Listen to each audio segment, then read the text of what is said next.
Shalom, salam berkat dari kami untuk pendengar sekalian. Saat ini pendengar akan diberkati dengan program Hari Ini Harinya Tuhan bagian yang ke-8. Sebuah program rohani tentang doktrin Alkitab yang menolong kita untuk semakin tertanam dalam kebenaran firman dan bertumbuh dalam kemuliaan. Bersama hambanya, Pendeta Gilbert Lumuendo, STH.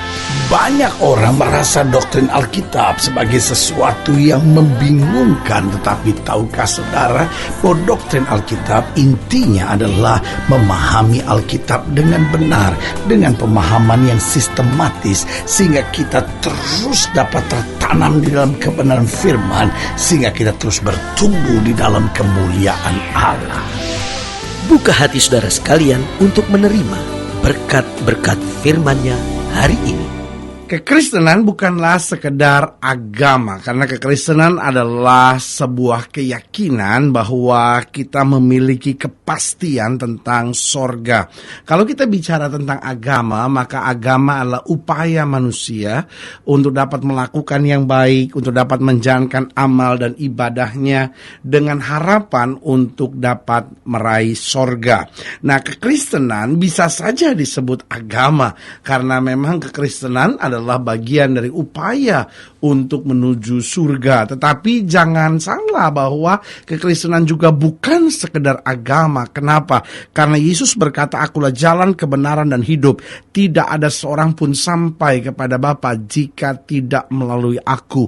Berarti di dalam Kristus kita memiliki kepastian bahwa kita meraih sorga, kita akan berada di sorga, dan kita akan selama-lamanya bersama dengan Dia, Kristus Yesus Tuhan, Raja dan Juru Selamat kita, kekasih jiwa kita, akan berada di sorga, rumahnya yang kekal. Haleluya. Nah, saudaraku yang kekasih dalam Tuhan, tetapi bicara tentang keselamatan ini adalah sesuatu yang menarik, karena kalau kita bicara tentang keselamatan, maka kita bicara tentang 3 dimensi penting.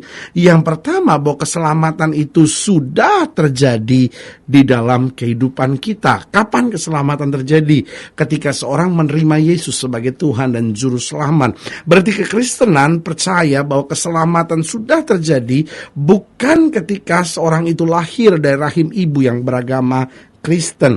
Karena kalau sekedar dia lahir dari rahim ibu yang beragama Kristen, dia baru memiliki agama Kristen, tetapi dia belum memiliki kepastian keselamatan. Karena kepastian keselamatan kita raih ketika kita bertobat, ketika kita percaya, ketika kita membuka hati, ketika kita mengundang Kristus masuk, itu kita disebut sebagai lahir kembali.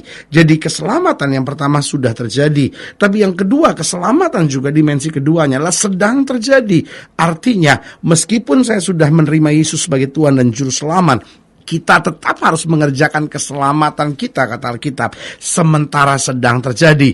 Bahwa kita harus hidup suci, hidup berkenan kepada Allah, melakukan firman Tuhan, dan tetap bertahan dalam keadaan apapun untuk mempertahankan iman kita. Tetapi yang ketiga, dimensi yang ketiga tentang keselamatan, jadi sudah terjadi, lalu yang kedua sedang terjadi, dan yang ketiga akan terjadi, atau artinya akan disempurnakan keselamatan kita, yaitu ketika kita akan berjumpa Yesus muka dengan muka. Itu sebabnya walaupun kita bersyukur bahwa kita sudah diselamatkan, kita juga harus berjuang untuk tetap diselamatkan, dan akhirnya kita harus tetap setia sampai kita meraih keselamatan yang kekal itu. Haleluya. Selamat datang dalam program kita Hari Ini Harinya Tuhan, sebuah program rohani yang kembali mengingatkan kepada kita betapa pentingnya kita menjadikan firman Tuhan sebagai dasar keseharian hidup kita. Karena selama kita menjadikan firman Tuhan sebagai dasar keseharian hidup kita, langkah-langkah ke depan kita penuh dengan kepastian, kemenangan, berkat, mujizat, dan perkara-perkara yang besar. Haleluya. Dan dalam program ini kita sedang membahas tentang menantikan keselamatan dari Tuhan. Karena kalau kita bicara tentang menantikan keselamatan dari Tuhan, itu bukan berarti kita belum menerima keselamatan. Tetapi yang sudah saya jelaskan tadi, ada 3 dimensi tentang keselamatan itu. Yang pertama, bahwa keselamatan sudah terjadi. Yang kedua, keselamatan sedang terjadi. Dan yang ketiga, keselamatan kita akan terjadi ketika kita berjumpa Kristus muka dengan muka. Nah, saudaraku yang kasih dalam Tuhan, pembahasan kita hari ini terambil dari Mazmur 119. Masih pembahasan kita dalam pasal terpanjang dalam Alkitab, bisa juga disebut sebagai Mazmur terpanjang dalam Alkitab, yaitu Mazmur 119. Kita pelajari dari ayat yang ke-161. Mazmur 119 ayat yang ke-161 sampai ayat yang ke-168. Demikian firman Tuhan. Pembesar-pembesar mengejar aku tanpa alasan, tetapi hanya terhadap firman-Mu hatiku gemetar. Aku gembira atas janji-Mu, seperti orang yang mendapat banyak jarahan. Aku benci dan merasa jijik terhadap dusta, tetapi Taurat-Mu kucintai. 7 kali dalam sehari aku memuji-muji Engkau karena hukum-hukum-Mu yang adil. Besarlah ketentraman pada orang-orang yang mencintai Taurat-Mu. Tidak ada batu sandungan bagi mereka. Aku menantikan keselamatan daripada-Mu ya Tuhan, dan aku melakukan perintah-perintah-Mu. Aku berpegang pada peringatan-peringatan-Mu, dan aku amat mencintainya. Aku berpegang pada titah-titah-Mu dan peringatan-peringatan-Mu, sebab seluruh hidupku terbuka di hadapan-Mu. Haleluya. Nah, saudaraku yang kekasih dalam Tuhan, dalam Alkitab jelas dikatakan pada ayat yang ke-166 ini, aku menantikan keselamatan daripada-Mu ya Tuhan.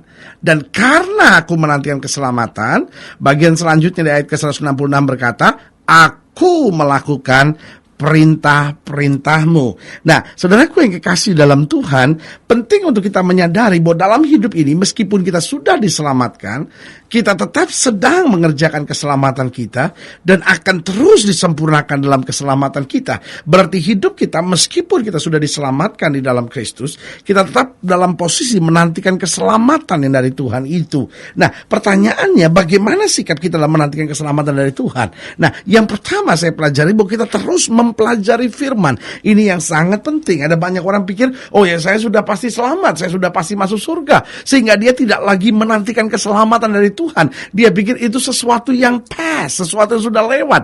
Tapi saya percaya itu sesuatu yang present. Artinya dia sesuatu yang terus bekerja. Betul dia sudah pernah berlaku, betul dia sementara sedang berlaku, dan terus akan berlaku dalam hidup kita. Artinya meskipun kita sudah diselamatkan, meskipun sudah kita menerima Kristus, meskipun kita sudah bertobat, meskipun bahkan kita sudah melayani, tapi kita tetap harus mempelajari firman. Kenapa kita harus terus mempelajari firman? Karena kita mengerti tanpa firman hidup kita sia-sia. Kita mengerti dalam firman kita akan mendapat banyak pelajaran yang penting. Kita mengerti dalam firman kita dijaga supaya kita jangan berdosa. Dalam firman kita dijaga supaya kuat ngadepin tantangan. Kita dalam firman mengerti bahwa kita dapat hikmat dari Tuhan untuk meraih jalan keluar dari segala pergumulan yang kita jalani. Berarti ketika kita menyadari bahwa kita sedang menantikan keselamatan dari Tuhan, hal pertama yang paling penting harus kita kerjakan, kita harus terus mempelajari firman sehingga kita sungguh-sungguh mempraktekkan firman dan akhirnya kita meraih berkat-berkat yang luar biasa dari firman tersebut. Yang kedua saya pelajari dalam kita menantikan keselamatan dari Tuhan, maka yang kedua kita harus terus memperbaharui sikap. Saudaraku yang kasih dalam Tuhan, ini sangat penting karena saya percaya orang yang mempelajari firman pasti ada perubahan, ada pembaharuan sikap, sehingga dia mulai mengerti, wah kata-kata saya kadang-kadang terlalu kasar, wah ini yang buat rumah tangga saya banyak persoalan karena saya sulit minta maaf, karena saya selalu merasa diri yang paling benar, saya selalu gampang cari-cari kesalahan orang, selalu saya merasa dia yang salah bukan saya. Sehingga saudaraku yang kekasih dalam Tuhan, akhirnya apa yang terjadi? Sikap kita menjadi hambatan berkat-berkat Tuhan dicurahkan. Kadang-kadang kita pikir, iya saya masih suka bohong, saya suka curang dalam usaha gitu, atau mungkin dalam masa muda saya kok ada banyak karakter-karakter atau sikap-sikap saya yang gak menyenangkan orang. Saya gampang nuduh orang lain, saya gampang bicara hal-hal yang mojokin orang lain. Lalu kita lihat, iya ya Tuhan, firman ini akhirnya memperbaiki sikap kita hari demi hari supaya sikap kita makin berkenan dan menjadi berkat buat orang lain. Yang ketiga saya pelajari bahwa dalam kita menantikan keselamatan dari Tuhan, kita terus mempelajari firman, kita terus memperbarui sikap. Yang ketiga, kita terus menjaga hubungan dengan sesama. Artinya kita tahu, Tuhan, saya gak mau jadi batu sandungan. Tuhan, saya gak mau lewat hidup saya orang akhirnya menertawakan kekristenan, orang menertawakan nama Yesus. Karena saudaraku yang kasih dalam Tuhan, ada banyak orang yang menyebut dirinya Kristen, tapi hidupnya gak jadi berkat buat orang.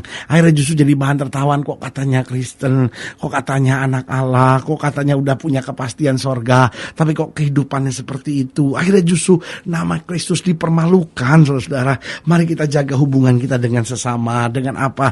Dengan menjaga lidah dan perkataan kita. Bagaimana kita menjaga hubungan dengan sesama, bagaimana kita tidak hanya mencari keuntungan dari orang lain, tapi kita berusaha untuk senantiasa dimanapun kita berada, kita bawa damai, kita bawa sejahtera, kita nyatakan kasih Allah, sehingga hidupmu boleh memberkati orang lain. Jadi ingat, kita harus terus mempelajari firman, kita harus terus memperbaharui sikap, kita harus menjaga hubungan dengan sesama supaya nama Kristus dipermuliakan. Dan yang keempat, kita harus terus bekerja keras. Ini penting sekali. Kenapa? Karena kita harus terus bekerja keras untuk tetap menjaga langkah kita sesuai dengan firman. Kita harus bekerja keras untuk semakin banyak jiwa kita selamatkan, supaya lewat hidup kita banyak jiwa-jiwa boleh mengalami cinta Tuhan. Kita harus bekerja keras untuk meluaskan pekerjaan Tuhan, supaya lewat kehidupan kita lihat pekerjaan Tuhan mulai dibangunkan. Saudara-saudara yang di kampus, saudara-saudara yang di dalam pekerjaan, saudara-saudara ibu-ibu rumah tangga, ayo mari bangun sesuatu untuk pekerjaan Tuhan.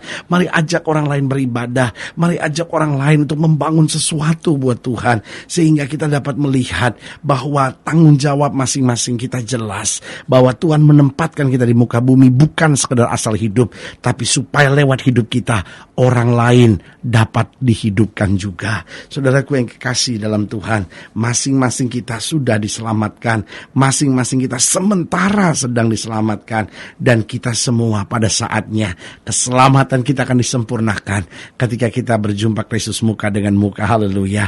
Kalau saya ingin dilayani lebih jauh, hubungi kami melalui telepon, hubungi kami melalui surat, kunjungi website kami, karena kami ada untuk membawa Bapak Ibu Saudara senantiasa lebih dekat pada Tuhan dan mengalami kasih kuasa mujizat yang luar biasa. Secara khusus melalui program ini juga saya mau berdoa buat siap saudara yang sakit, siap saudara yang berbeban berat, karena kita percaya bahwa bagi Allah tidak ada perkara yang mustahil. Nah, saudara-saudara yang ingin didoakan secara khusus, boleh taruh tangan kanan saudara di dada, dan kita akan berdoa. Mari kita berdoa.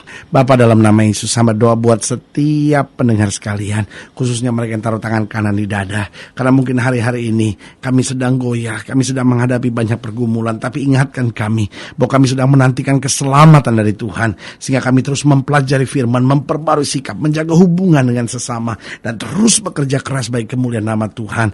Bapak, hamba berdoa sehingga yang sakit Tuhan sembuhkan di dalam nama Yesus, yang lemah dikuatkan, rumah tangga dipulihkan, istri-istri mendapat jamahan Tuhan, suami-suami dijamah Tuhan, mereka yang usaha, dagang, bekerja Tuhan berkati, bahkan orang-orang muda boleh dituntun Tuhan makin hari makin dekat dengan Tuhan dan mengalami hal-hal yang baik dari Tuhan. Mereka yang melayani Tuhan boleh terus dikuduskan, dilayakkan, dan dipenuhi dengan karunia-karunia Allah. Di dalam nama Yesus kami berdoa. Haleluya. Amin. Saudaraku yang kasih dalam Tuhan, kita sudah berdoa. Ingat, Allah tidak pernah lalai menepati janjinya. Ini saatnya buat kita untuk bangkit bersemangat, bersuka cita dalam menghadapi segala perkara, karena kita tahu Yesus berkuasa, Yesus menang, dan Yesus tidak pernah mengecewakan orang yang berharap kepadanya. Doa saya menyertai saudara. Sampai berjumpa pada program berikut, dan jangan lupa jadikan hari ini harinya Tuhan. Haleluya.